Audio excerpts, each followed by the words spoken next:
Hello, everybody. Oh my goodness, we are cruising through this day. I hope you've been learning a ton. I hope you've been having some great practical takeaways and next steps. I think this session is going to be one that is near and dear to our hearts at Fundraising.AI. We've got a great panel of folks, many familiar names if you've been tuning in over the last couple of days. But what we're going to be talking about today is why AI feels hard and what to do about it. So the official name of the session is It's Not Just the Tools, but I think anyone in this room knows that. Maybe this speaks to you and where you are in your AI adoption journey right now. Maybe you're working with folks who are kind of skeptical or resistant, need some help understanding how to approach AI, the mindset, and how to overcome some challenges. So in this case, we're going to have some great folks up on stage. I'm going to introduce them and we'll let them take it away. So today you're going to hear from our very own Mallory Erickson, co-founder of Fundraising.AI, host of the Innovation Stage. You've seen a ton from her this week and in many keynotes, and then founder and CEO of Practivated. Mallory's also an executive coach, a fundraising consultant, host of the What the Fundraising podcast, author of the What the Fundraising book. She's dedicated to transforming the nonprofit sector by helping fundraisers move beyond transactional approaches to build lasting mission-aligned partnerships. At Practivated, Mallory is driving innovation in fundraising through technology, coaching, and science-backed strategies. If you're ready to fundraise with confidence and alignment, Mallory's work is for you. I'm also thrilled to introduce Kaz McGrath to the stage. Kaz is the founder and CEO of PLAI and a Stanford HAI alum, where she's trained 8,000 plus nonprofits in AI with a 4.9 out of 5 rating. You know you love to see it on Google reviews. And twice named one of Australia's top 100 women of influence. Kaz co-founded the Global Ration Challenge, where they raised $80 million to fight hunger, and created Digital Village, a top-rated leadership program. Kaz is a sought-after speaker at Global Summit, so we're very thrilled to have her here with us this week, these 2 days. And she's on a mission to make AI simple, joyful, and transformative for those who need it most. If you've had a chance to check out her other sessions or join Spark sessions, you'll have seen this firsthand. And then I'm really excited to bring back to the stage Meena Das, the founder of Namaste Data. Meena helps nonprofits build equity-centered data and AI practices. As a BIPOC immigrant woman and a trusted sector voice, Meena leads projects like the AI Equity Projects. She teaches data and AI equity, and she speaks globally on building human-centered relationships with technology that are rooted in kindness, curiosity, and care. And I think you will see all of that in her session today. So please join me in bringing Mallory, Kaz, and Meena, this powerhouse trio, to the stage, and we're going to dig into why AI feels hard.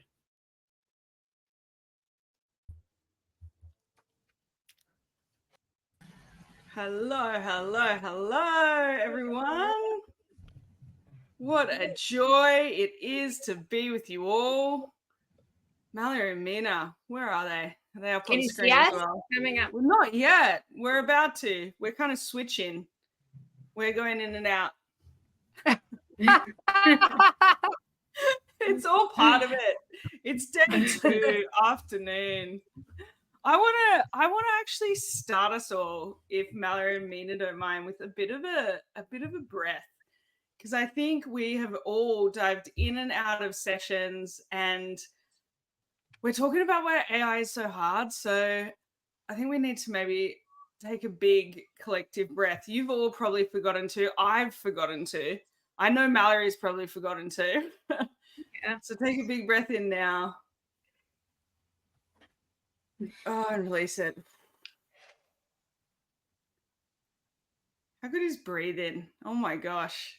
So why is AI so hard? So we're going to start with a bit of a casual chat. So pretend that you are on a walk with Mallory, Meena, and myself, and we are just, as we like to say down under in Australia, having a yarn.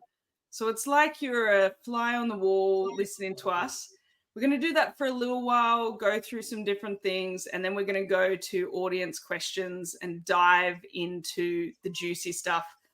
But before we begin, I wanted to read out, to frame our discussion, some AI metaphors. Now, the team at Stanford and BetterUp combined together and asked more than 10,000 people around the world if you could use a metaphor to describe AI, what would it be?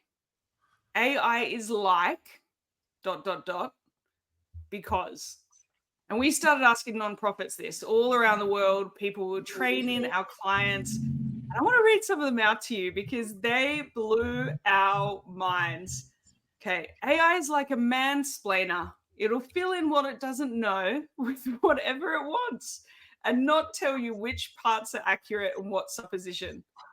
AI is like a great unknown. It's advancing so quickly, we don't know what shape it will take. AI is like a spider web. It resembles a spider woven from threads of human data. It's elegant, intricate, and sensitive to every vibration or input, but its shape and function are defined by what was built to catch problems, goals, or queries. Whoever wrote that is a poet. Oh my gosh. AI is like Harry Potter because you give it a spell, a question, and then you get a magical response back. AI is terrifying. AI is like magic. AI is a light speed thinker. AI is a lobotomy because it's causing many of us to lose critical thinking skills. AI is neoliberalism. It's a library. It's our favorite work colleague. It's a game. It's an English professor. And the metaphors go on. So I wanted to frame our little chat just with not only AI is hard, but it is mixed and we are feeling all kinds of things about it. And at that, Mallory, Meena, what do you think? Why is this wild tool so hard for all of us? And I say all of us because it's hard for us too, even if we work in AI.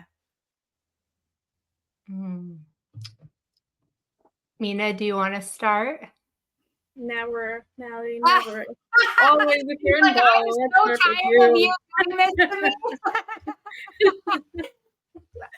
I mean, I don't, honestly, like when you were reading those, I got like a little bit emotional. And I think maybe because it is so hard to describe, and in some ways that feels good because I'm always trying to kind of pull out of the binary and the narrowness with which we think about the world and digest the world. So the fact that it is so complex and different for everybody and dynamic is, I think, in some ways positive.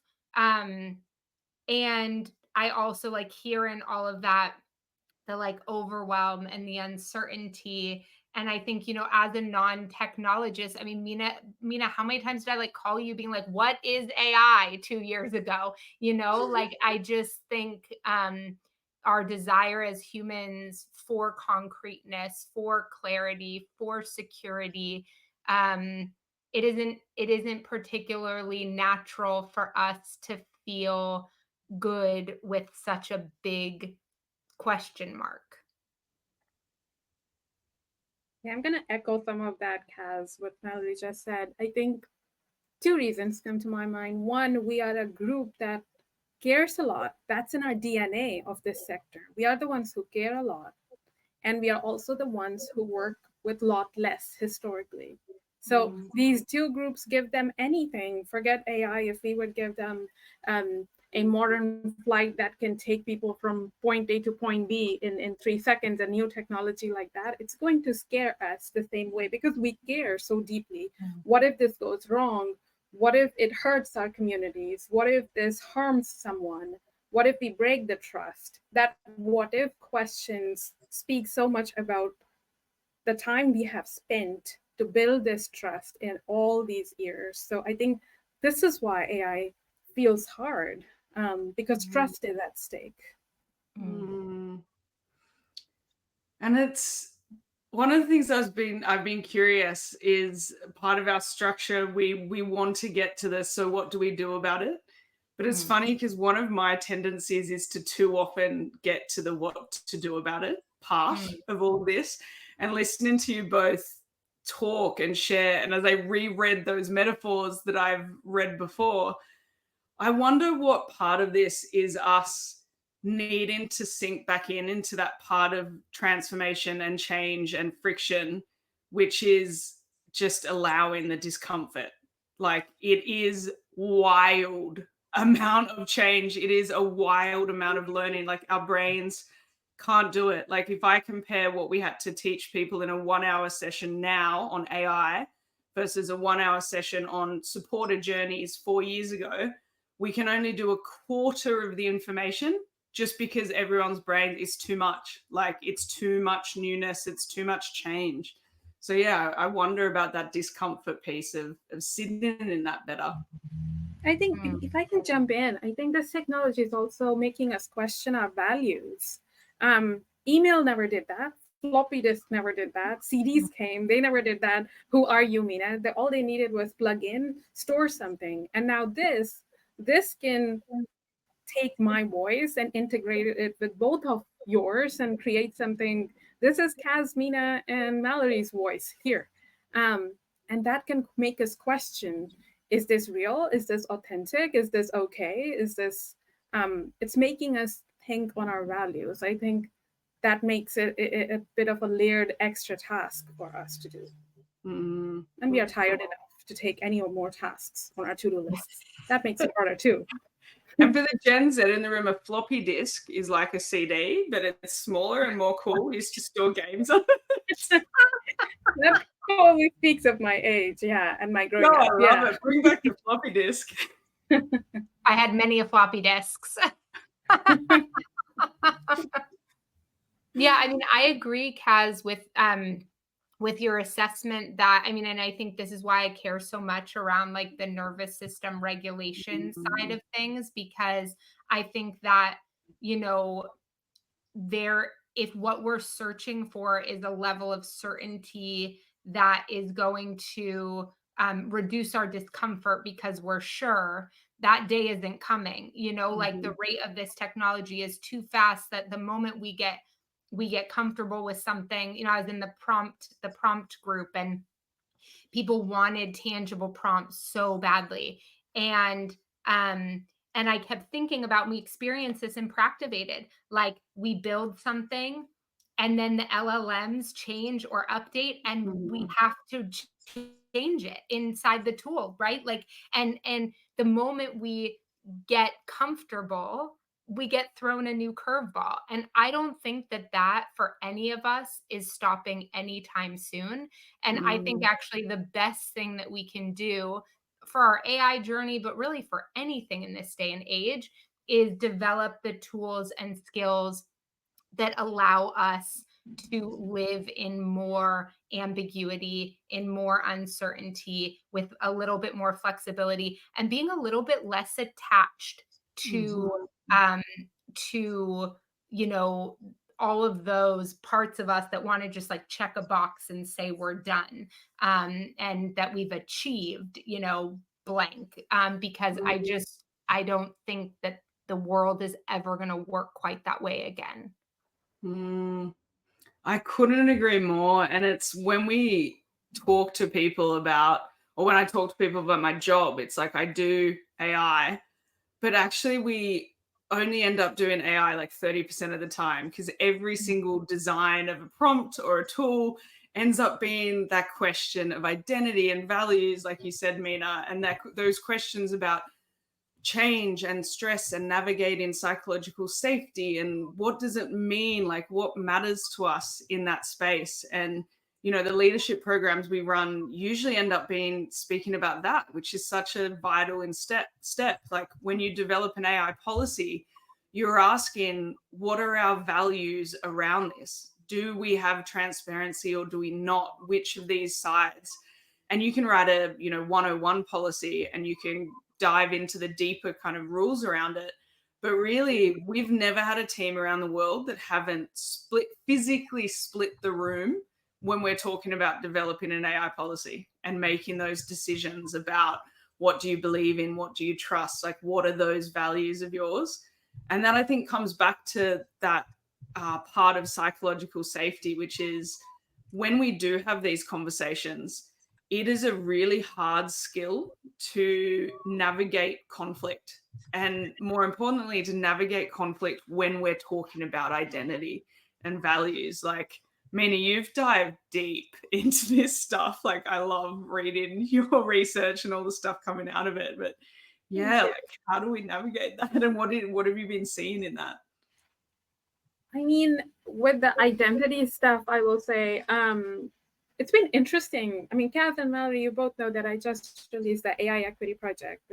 And this year, I could collect some of the identity information, which I had never collected before, like gender and employment status and location. And the nerd I am, I took all of that identity data and looked against understanding of AI versus understanding of biases. And it's interesting, the younger generation and younger relative to the spectrum of, age groups,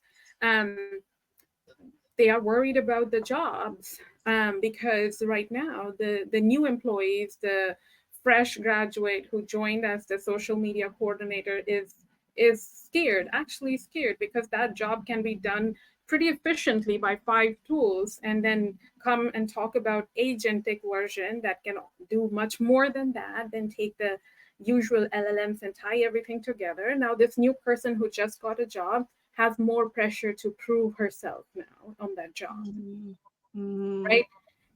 And on the other end of the spectrum, I am seeing this as both coming, and I think you both work so much with AI, you can relate to some of this. This other end of that same age spectrum, just taking one part of the identity as an example, age spectrum, the other part, they are worried about losing that trust with the donors, for example. Like, can I use this? And will it still sound like me? And so there are fears that is real. There are skepticism happening across different identities. There is fear not just on your personal job loss kind of sense, but almost like, who will I be if I don't do this job? If I'm no longer needed at my job anymore because the tools can do it, there's this extra pressure of, how do I prove myself in this work now? And that pressure is pretty real because no one knows how to address that conversation. No one knows how to articulate that question. It's no longer about whether that coordinator gets to be paid for the next 12 months or not, or should we make her a part-time coordinator? It's about, how do we use a tool? I like to call it, I think we are past making things human-centric. I think we need to make things humanity-centric.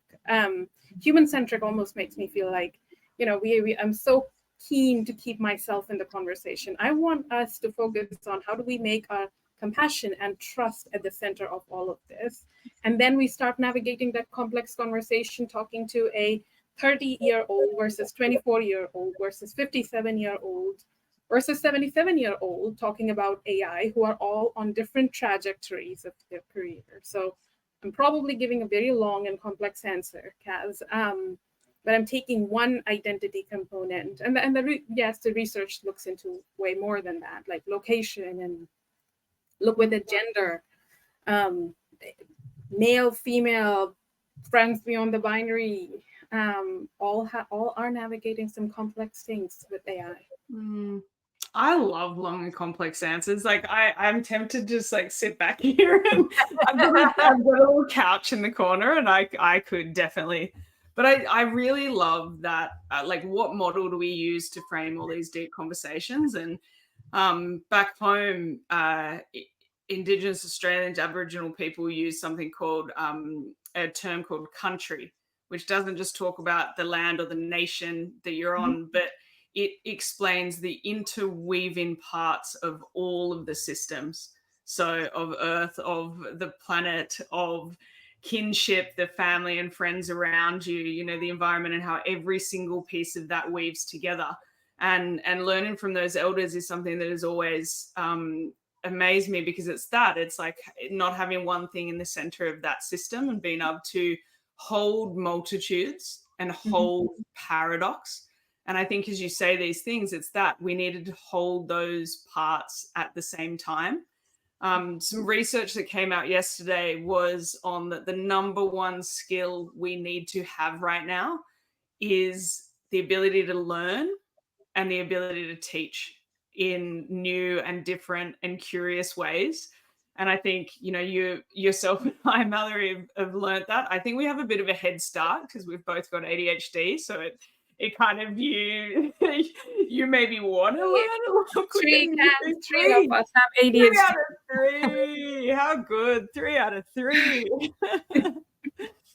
But yeah, like the question that I have for you, Mallory, which we chewed on a little bit on our walk in Berkeley, but is actually the question about design. So when we have all these complex systems and when we have differences of identity, what does the role of design play? Because I feel that sometimes we're looking for an answer, we're looking for an end goal, but really that skill we need to have is to see it as like a wicked, beautiful design challenge. Like I geek out on how Practivated was designed. Like the multitudes in that, the systems, the data, the beauty, the proposition, like all the different elements. But where does design come into AI, and how might it actually be one of those unlocks of it not being hard, but it being like a beautiful little design challenge? Well, okay, so thank you for saying that, and I'll give like a tiny bit of context here for folks who don't know. So I started to build a technology company last year. Initially it was just for folks inside my coaching programs, and it's called Practivated and has gotten to be showcased a little bit these last few days, where you can practice donor conversations in a simulated AI environment. And we have an AI coach inside the product named Tivy, our octopus. And I'll tell you, it's so interesting because I live in Berkeley. I'm in Silicon Valley. I'm surrounded by every tech bro like you could possibly imagine, right? Like everybody's like, I want to be a tech CEO. And this mom at my daughter's school the other day was like, how come you never tell anybody what you do? Like, how come you never tell anybody that you like run a technology company? And I was like, that's not really my identity. Like I don't really think of myself in that way. And I was like, also, I didn't start a technology company because honestly, I was so excited about the tech. And I wasn't like looking for a market where I could build something innovative in. Like, and that's maybe something I think is really important to this question about this like design, because I didn't go into it with like, how am I going to design this whole system to do blank? What I did was say, I am so frustrated not being able to support my clients every single day to prepare for every donor conversation that they have. I don't know how to better support them. I feel like they don't want to have donor conversations because they're worried about what the donor is going to ask, what's the donor is going to say, how can I build their confidence? How can I build their skills? And I honestly was just banging my head against the wall, feeling like I talk about this sometimes. I sent out a survey to my list a few years ago and I asked people how many more donor meetings they wanted to have every week. And there were like 6 different answers. The most common answer was 1. The second most common answer was 0. And I was like, oh no, like if you're on my email list, you want to raise more money and you want to do it without talking to more donors. Like you can't do it.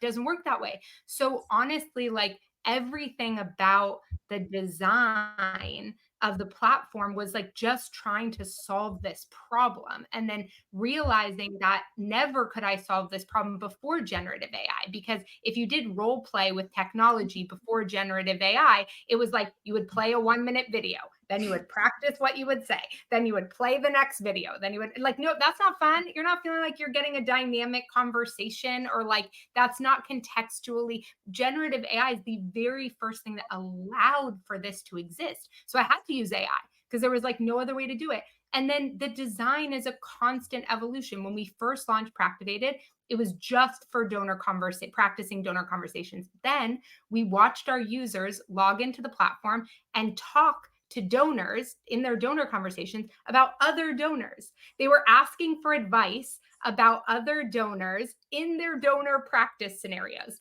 And we were like, oh, they need a coach. They need somebody to talk to. And so we built Tivy. And like, so I hope this gets to your, like the root of your question, because like, yes, it's easy to look at Practivated and be like, people will look at it and they're like, wow, like we see your vision. We see your whole, solution here. But if I'm totally honest, I didn't have that whole vision when I started to build it.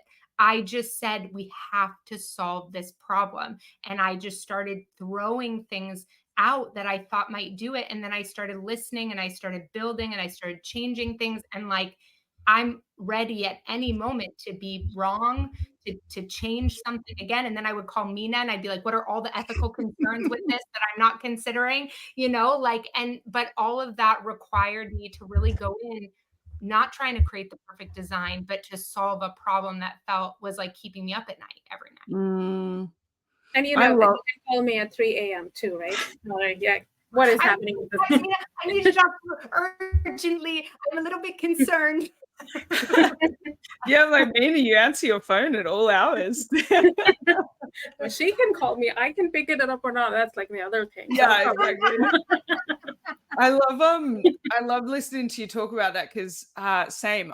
Back in the day, 2015, we were working with peer-to-peer fundraisers, and we did a test where if they had a personal coach that like called them and then supported their journey from day one, and we're talking manual, then their conversion rate was 39% higher, and their average amount raised was $371 higher. So that was $500,000 across a whole campaign. So we built what was the equivalent of AI SMS, but then that was like, we had to write manually like 2,500 questions and the answers to those questions. And still the AI would only catch about 60% of them that would then go to a person. But it's about that. I think often because of the tech complexity and the highness, people forget that they know these challenges. Like, to all of you in the room, you know these challenges. You know the solution. Think about it without AI in the room. Like Mallory's, right? I want to be able to support and coach more people. With us, we wanted more fundraisers who signed up for our peer-to-peer to be able to have more support. And when we talk about AI that supports human touch and the uniqueness we bring, that's what we mean. We don't mean go and write a perfect prompt response. We mean sit in what you know, your wisdom, your lived experience, the incredible insight you already bring. And I think when I think of that question, why is AI so hard? I think it's because when it challenges our identity, we forget ourselves. Like, we forget what we have, what we bring to the room. And yeah, to everyone here, like, you bring that, these conversations, what you can teach each other. It doesn't matter if you're an expert or a beginner, like, bring that. Go on a walk with someone, like, chew into these challenges and think about that, then touch the tech, like, then go near it and find someone who makes it simple for you.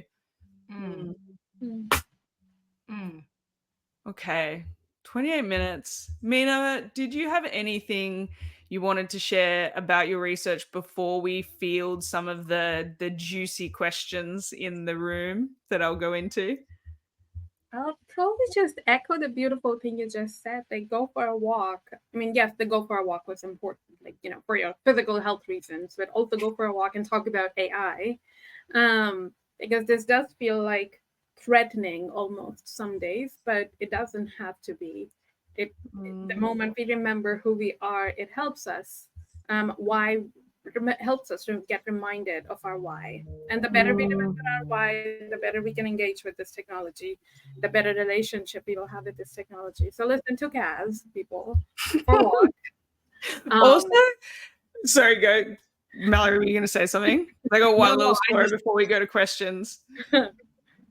Yeah, I was just going to say, I went for a camping trip for 2 weeks and I was out of internet. Like, this was about 2 years ago, about a year after I started PLAI, and I was disconnected from everything.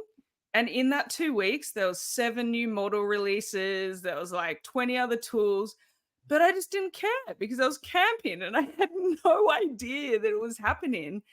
And then I went back to work, got that overwhelm for an hour of we haven't given anything and there's been no updates, and it didn't matter. So also when you're in that kind of overwhelm and uncertainty, remember that There are people right now circumnavigating the world who don't even know AI exists yet. Um, No, I'm gonna be honest. Like last year, I was in LA last year in December for a speaking session where I had to go and talk on the stage. And about an hour before, I reached my area, like 2 hours, 3 hours, just to get a sense of the people in the area. And someone came up to me and showed me Google's ability to take any form of content and turn it into a podcast. It was two people podcast about a year and a half ago, and now it's three people podcast, and your voice can be added to it now. So it's like more, and it does an impeccable job. And they took my report, the last year's report, and turned it into a podcast of two people. And I think I was so overwhelmed, I started crying in that moment. An hour and a half before my session, and I included that in my conversation, that tears are real and it can be part of the space, and it doesn't mean that you are giving up on something, but let those emotions come, whether it's the fears, the overwhelm. I'm not taking it out and plugging it under a carpet or something, but let everything come out, and then you create that space that you are slowly engaging, learning and engaging in this conversation. So we have to give each other that grace, that breathable space to feel things that we are going to feel in this conversation. Can I say something, Kaz, to your point, to sort of both of your points? I also think like I'm seeing some of the comments in the chat around, people feeling like they have to choose between, like, there's so many different things we could be using AI for, kind of where do we start, or, how do we select all the different apps? And I'm such an advocate for like centering around one of your biggest pain points and problems in your organization. Partially, and I know I'm a broken record there, but part of it actually like relates to sort of, Kaz, that story you were telling. Because here's the thing, there are a lot of problems I could be solving with AI right now, probably. You know what I don't care about? Those, because I'm solving a really big problem with AI right now. And that has me focused on that. And I'm so proud of myself for solving that problem. And I'm so engaged in solving that problem that, like, yeah, sure, there are 12 other things I could be doing, but I'm not. And I actually think for all of you that there's a really similar correlation here. If you use AI to solve one of your biggest pain points as an organization, something that is bringing you to your knees that you haven't been able to solve before, like, and you are focused there, you know what you're going to be able to let go of? The 15 other use cases that you're thinking about right now. And so I think oftentimes we think like, oh, I won't feel like I'm doing enough until I'm doing all of it. But it's a fallacy, And so I think like start with the challenges that you have, start with the biggest challenge that you have, get curious around what might be ways to solve that couldn't even have been solved before. I think that's a brain switch that's super necessary. Like, if I had stayed there, like Practivated there's no solution without generative AI, like it doesn't exist. And so I think like the more we can get curious around, like, here's this problem I've been facing for years. Is there a solution now that would allow us to do X, Y, and Z? And if we could do that, then what would that unlock for us as an organization, for our beneficiaries, for our community, whatever that is? And then focus there and forget all the other stuff, because it doesn't matter that you have napkin AI and, like all the things. Just like put it down and pick one thing. And to illustrate that point, we have an AI accelerator that is purely focused on 4 weeks for teams to identify their biggest challenges, figure out the use cases, and then design AI for that. And most of them end up being just using simple generative AI like ChatGPT. But when we went into it, their expectations were, we need to have this fancy tool. We need to do 75 things with fundraising. We need to do this with strategy. And when we ended up voting on the biggest impact to their effectiveness, the use case was we build a custom GPT, so like a slightly custom version of ChatGPT called Email or Meeting. And the entire team had to use it. And that team had like meetings nonstop. And it wasn't a lack of fundraising strategy. It wasn't their email subject lines or predictive analytics. It was that they each had like an hour to do their work each day because they had meetings constantly. And I love that because we're not talking about always big challenges, we're talking about everything. So start small, and go from there. And your team will often surprise you when you say to them, like, what is the thing that makes work feel heavy? Like, what holds you back? And listen, the stuff that comes out of that is incredible. So I'm going to check out these questions. And then I've got like a ton more for Mallory and Meena. But yeah, add more questions into if you have one. But the first one from Nicole, what's the biggest mindset shift that orgs need to overcome the AI feels too hard barrier? The biggest mindset shift?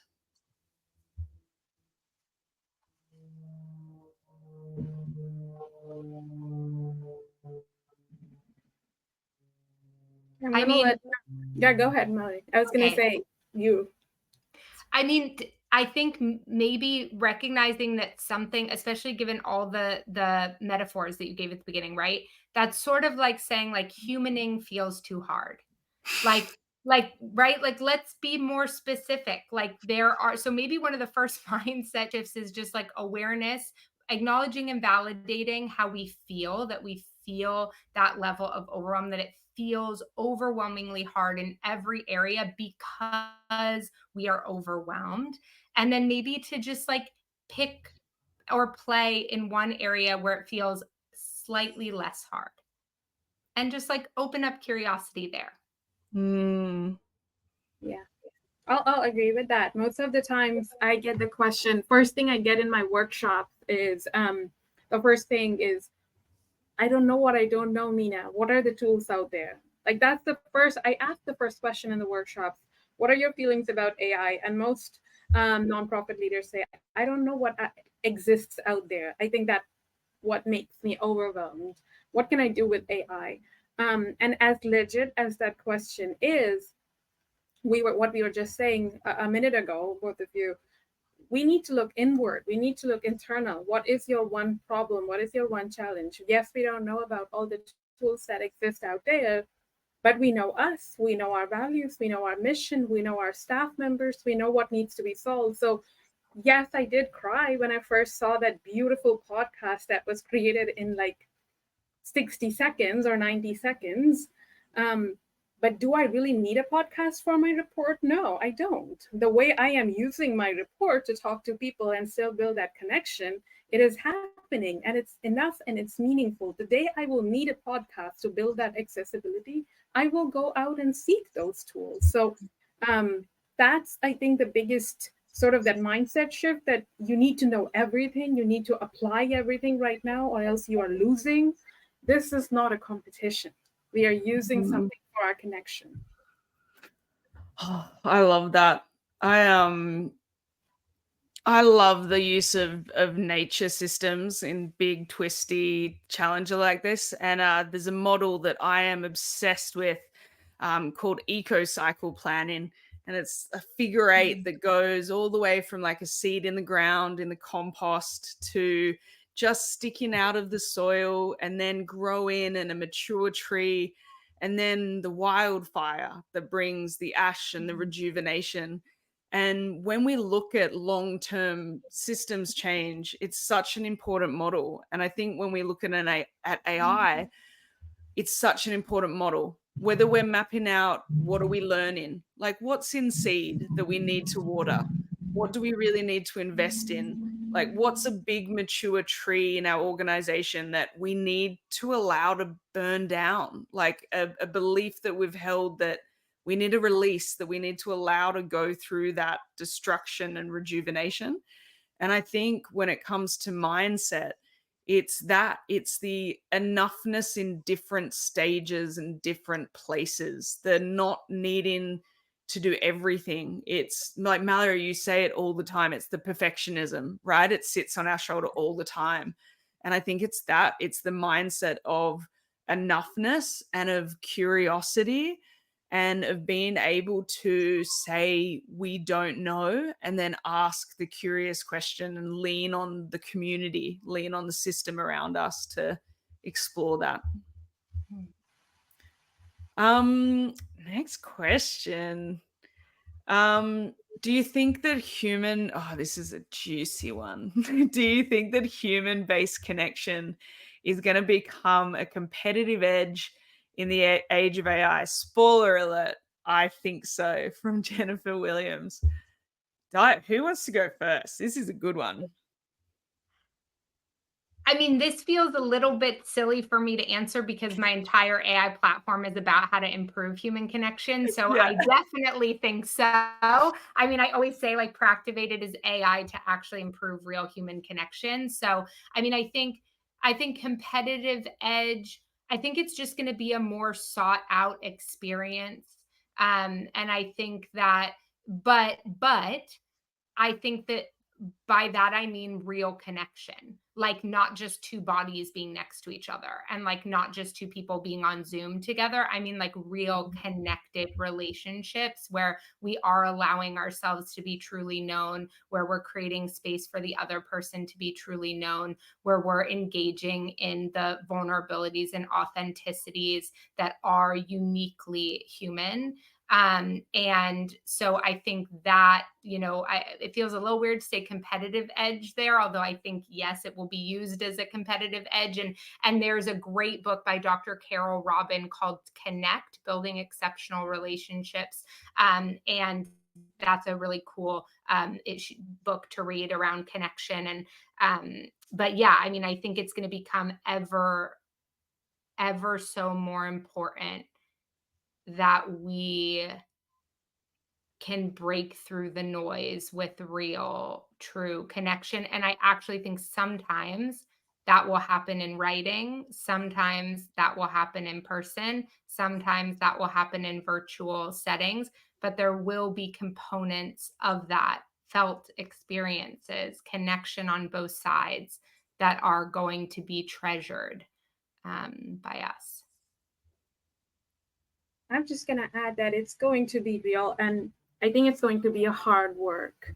Like there are going to be parts of building that connection that will become easy and efficient using AI tools, but the part of building that human-based connection will need more commitment going forward. So I can be on both of your newsletters, and you can know that Meena likes to engage with topics around AI and personalization, and you can use that in the newsletter to build that connection in the newsletter session. But if you know that, for example, I'm grieving the loss of a friend, that piece of information will want you to send a text and check on me. Did you eat, Meena? Are you okay? Are you sleeping well? Are you fundamentally okay? That piece of human connection that will need us to take that extra step of reaching out and connecting. I think so. To answer and add on to Mallory's perfect answer, yes, I think it will become an edge, and it will require a commitment to show up more and more often. And we just need it more and more going forward. We will need it more and more going forward. And I really want to emphasize that one of the advantages of AI is the enablement of human connection in the right ways and in the right spaces, like Practivated, like when my AI automations remind me to call my mum at a certain time because that's when she's going to be awake. Like when we have things that help us with the challenges we experience in our own lives. So there will be that.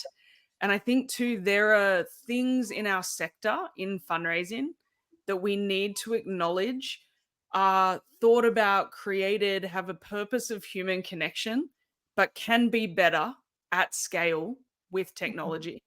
Like Mallory can't sit in a room with 10,000 fundraisers and coach them. Like it's just impossible. And sometimes we need to, acknowledge that as we go through.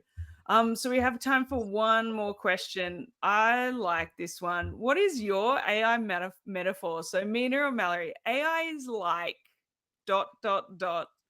because I'm putting you both on the spot here. Okay, I have this thing where I say AI is neither superior to us nor inferior to us. I am working on building a relationship with this technology, hoping that it's equals to me. That means I am focusing on my values as I'm teaching this technology its values. So for me, AI is like a friend right now. I'm learning about this friend. I'm figuring out where we can support each other and how to build a stronger relationship. I haven't married yet this technology. Certainly haven't divorced it yet. So it's a friend. Are you at the dating stage yet, or we're testing the waters? Oh yeah, I'm going to take the dating all the metaphors because that means I can take it to hopefully sell it to Netflix like a Hallmark movie on AI. Yeah. Mallory. Oh, I don't know. I don't know if I like where I don't know if I like where my brain went on this, but I'm gonna share it because I can't think of anything else at the end of day 2. The first thing that came to my mind was like AI is like water. I think it has the potential to be strong and also soft. I think it's going to be something we're all going to interact with and is going to be a part of life, whether we like it or not. But we get to decide if we want to make it carbonated and if we want to add some spritzers to it and how exactly we want to consume it. And we have a lot of choice around the way that it plays in our life. And it is a flexible and dynamic force. But we as humans still this can decide to, in a lot of ways, the ways that we engage it and our exposure to it and how it integrates into our lives and our organizations in certain ways. 100%. And mine have, just to say the room, these can change. They will change. There will be a million different metaphors you feel at any one time. And I think mine at the moment, as I work alongside organizations, is AI is like a mirror.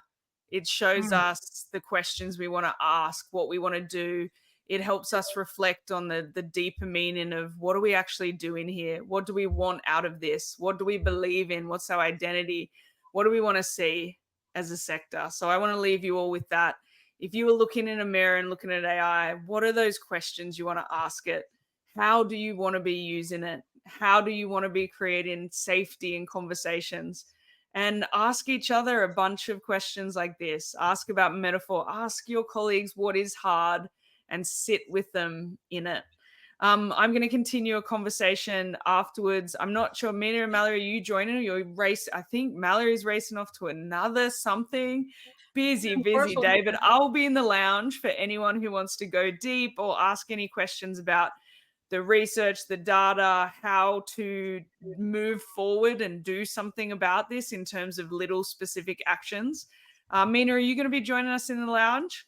Unfortunately, no. I'm going to be jumping off for a workshop. Yeah, I'm going to try to come to the lounge for a little. Yeah, amazing. First lounge. Okay, well, yeah, in that case, Jen, over to you to close us out, and then we'll see people in the lounge.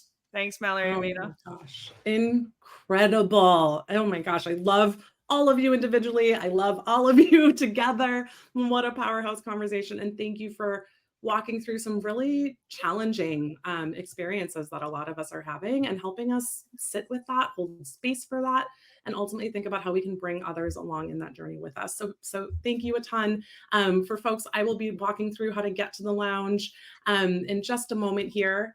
But what I want to do right now, while it's fresh in your minds, is ask all of you for some feedback. So if you've had a chance to do this already, you'll know how it goes. But if you go in to the top of the chat right now has a rate session kind of button. You can go ahead, and we've got a pop-up right here. You can go ahead and let us know your thoughts. Let us know what you loved, what you learned, and what you'd like to know more about. As I mentioned, as Kaz mentioned, we're headed over to the lounge. The lounge is called Interactive Conversation, Why AI Feels Hard. And you'll see Kaz there and briefly Mallory, which is definitely a bonus for today, a day 2 bonus for everybody. And so we'll hope to see you there. In order to get there, you just head to the reception area, click lounge at the top of the screen. And I like being able to Control F or Command F the name of the session to quickly find which table to go to. Again, it's interactive conversation, why AI feels hard. I'm really quickly going to go through also some of the amazing projects and opportunities that we have this year. Summit Plus, which you may have heard a little bit about, is actually spearheaded by our friend Kaz, who just presented. And so we are really, really happy to be offering a 3-week AI immersion for leaders and for folks who are, using AI on a day-to-day basis. This includes an annual AI Sparks Pass, a living AI resource pack, and a mission-first AI community. So we have an exclusive discount for all of you for joining us these 2 days. FAI Summit is the discount code, and this gives you access to $5,000 worth of value for $665. So this will help you take everything you've learned and apply it to your work come Wednesday, tomorrow. And I also want to highlight the AI Sparks annual pass. If Summit Plus is a little bit too much right now, we're also really happy to be teaming up with Kaz and PLAI to put together a series of Spark session passes. So what we're able to do there is you're able to join an unlimited number of Spark sessions for 12 full months. If you've had a chance to join some, we love that. The sessions this 2 days have been fantastic. So hope you've had a chance to do that. And if not, this is a great way to get a taste for $350. It's another discount for folks who've joined us these 2 days as a thank you from all of us and as a hopefully a send off that you can take with you once the summit wraps in a few hours. I'll also jump into another exclusive opportunity we have for attendees called the Amplify Kit. This is a kit packed with thousands of dollars in savings, templates, free resources. These come from our sponsors, they come from our speakers, they come from our partners. And what we're able to do there is put everything into one go-to toolkit so you can save time, work smarter, and amplify your impact even after the summit wraps. So you can access that through your resources tab and then also through this shout out right here. Love to see you there. We're super happy to get to put this together. As a reminder, you're getting all the recordings. You've probably heard us say that a few times, so hopefully that's not a surprise, but we're really happy to be able to share recordings of all of our sessions in case you missed one that you really wanted to see, or 2 or 3, while you were checking out other sessions. We have those recordings available for you. So stick around and we'll share how to access those. I also am going to call out, of course, the amazing network of sponsors that make this work possible. So the Fundraising.AI Global Summit, we're pretty unique out there. We're a virtual event with 10,000 plus folks, tons of speakers that you might have to, pay another conference to go hear or see or hear from. They're coming in together today. They're bringing all their knowledge and expertise. And this crew of sponsors is making it possible for us to make all of this free, all of this accessible, and make all of our content free and accessible throughout the rest of the year. So a huge thanks to these folks, and especially our presenting partners, Virtuous and Giving Tuesday. So just probably seen and heard a lot about them. Giving Tuesday is a long-term partner of ours and our fiscal sponsor. Virtuous is a responsive fundraising platform and a longtime supporter and advocate for responsible and beneficial AI. They've been teamed up with Fundraising.AI for a long time. We're really grateful to have their support and partnership. I also want to shout out Data Axle Nonprofit, one of our community sponsors. Data Axle Nonprofit drives powerful results by harnessing advanced data analytics and innovative technology to develop targeted audience-first strategies within an omni-channel environment. Their mission is to empower nonprofits to effectively reach and engage their audiences across multiple platforms, ensuring a cohesive and impactful message that fosters long-term support. With deep industry expertise and unwavering commitment, Data Axle's team provides unparalleled service through a highly collaborative approach that prioritizes understanding each organization's goals, challenges, and values. Together, you can create pathways for sustainable growth and meaningful impact. I'll also highlight our partners at OneCause. OneCause offers powerful fundraising solutions to help you amplify your message, engage new donors, and raise more funds. Their digital fundraising platform includes online giving, mobile bidding, streaming events, event management, peer-to-peer fundraising, and text-to-give. Since 2008, OneCause has helped more than 14,000 nonprofits raise over $8 billion, with a B, dollars for their missions. Book a demo to learn how to raise more and reach more folks with innovative fundraising software. I believe we're going to play a video about One Cause in case you'd like to learn more.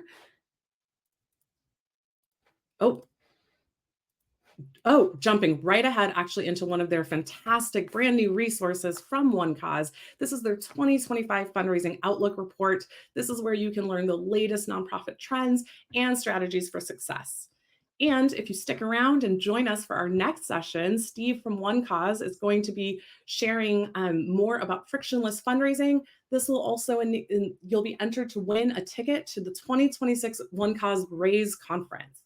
So join us in a few minutes back here on the impact stage and for Steve's session. If you're interested in maybe checking out some others, we've got Kathy Phelps on the Amplify stage talking about a change management playbook for nonprofit fundraising with AI. The innovation stage, we've got Charles talking about how to build a dashboard, which all of us could use more dashboards, more visibility. And then, like I said, Steve will be here speaking about frictionless fundraising very soon. So keep in mind to navigate the schedule. If you're not used to this already, there's a button at the top of your screen. Click that. You'll see, if you click upcoming or live sessions, you'll see what's playing, you'll see what's coming up next, and we'll hope to see you in our very next session back here on the impact stage. Thank you.